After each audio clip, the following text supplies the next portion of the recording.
Today I want to tell you about Maurice Ravel, a French pianist, composer, and conductor born in 1875.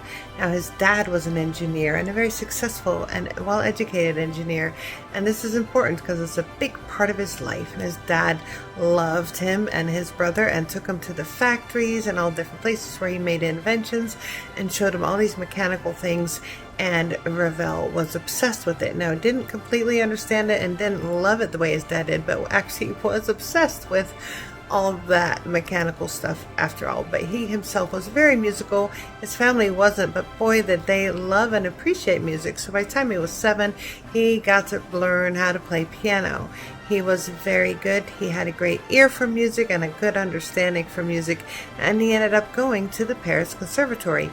We've had a lot of guys go through that Paris Conservatory, but this was different, because the people that worked at the Paris Conservatory did not like Maurice Ravel.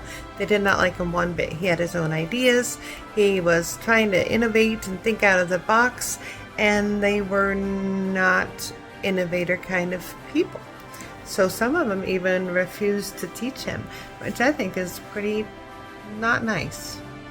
Anyway, what happened was he ended up finding his own way because he was innovative that way. Now, his obsession with his dad's work and his obsession with all this mechanical worked for his own work himself.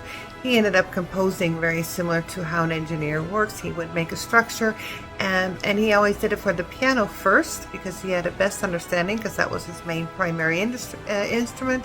And then so he would put that music out, and then he would rework it again for orchestration. So most of his symphonies, orchestration pieces have a piano only written, and then later there's an orchestration written. So because he was very meticulous and very careful, he was not necessarily a prolific composer, but he was a very good composer, and that's nice.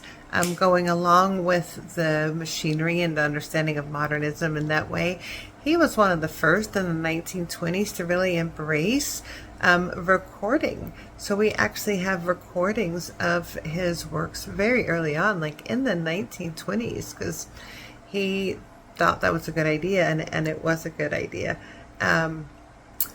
So his people, like the musicians that he knew, most of them regarded him very well, but the establishment, right, when he went to school, they were like, no, we don't like you. He entered into the competition,